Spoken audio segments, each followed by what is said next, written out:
Hey guys, this is a short spoiler review about the book The Lies of Locke Lamora.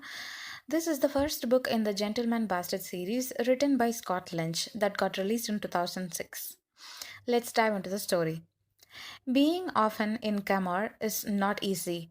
The choices are very limited to either being enslaved or dead. Locke escapes both and becomes a gentleman bastard who are a gang of thieves under the leadership of a very talented con artist, or in Camor words, those gang leaders are called Garista. Locke learns every trick possible and becomes anonymously infamous in conning nobles and lords. Basically, Camor can be split into two, one where the normal lives happen with lords and rich and people and slaves, and the other where organized crime happen with different garristas under one leadership. There is an unspoken agreement between the two that they do not cross. When the garristas of different gangs face threat from an unknown someone, Locke gets caught in their grand plan, facing a life or death situation. How Locke escapes from all that is the rest of the story. First of all, this book was freaking fantastic with heists, friendships, and revenge as focal points. This is by far one of the best heist books that I've ever read. If you are thinking about Six of Crows and Crooked Kingdom, I'm coming there in a minute. The book is written in two different timelines, present and past lives of Locke Lamora and his friends. So we get to read the history of all the people in Locke's life since he was 5 years old. Here, the storytelling is at its best because Locke and his friends did not become con artists overnight. Of course, they had years of training and practice. They are at the best at what they do, and in present, during cons, there are often situations where they will have to improvise their act, but the years of training and coordination makes them all improvise without even communicating with each other.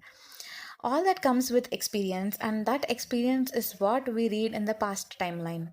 So, in present, when any of them decide something, we get to read the past that drove them to that decision in the present. I was surprised at the level of explanation the author gave using the past timeline for every single thing that is happening in the present. It was simply amazing. Some might find this too informative. Here are some interesting things about the book. The book starts with a prologue, which is written in the form of chapters. It has 9 subchapters that goes up to 28 pages. I have never read a prologue that is this long or even split into chapters. The entire book is divided into 4 books with chapters of present and past timelines mixed.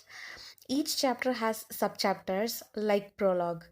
In fact, the prologue continues as the past timeline.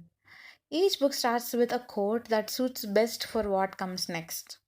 If there are chapters and subchapters, imagine how big the book is. This is the smallest book in the series and it is 530 pages long. 3 books have been released so far and I have read all 3 of them.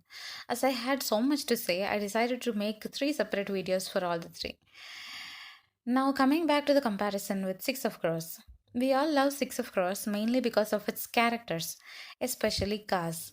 Kaz is the mastermind that drives the entire team. Although all the other players have an important role, mostly they do not have a say in any of the matters. Kaz just drives them. Here, all of them get a say on who must do what and when. For the very same reason, these books cannot be compared, also. But what makes this book better is the heist itself. Locke masterminds heists that involve multiple parties, and even when challenged with so many unknowns, he manages to con them all. Kaz also does all that, but in a much smaller scale.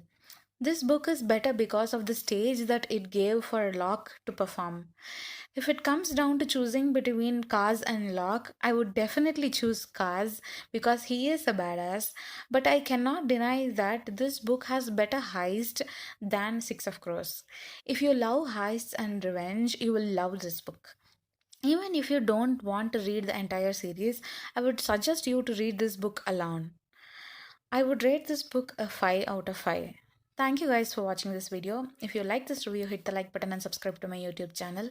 Keep reading books. Until the next review, this is Darshini signing off.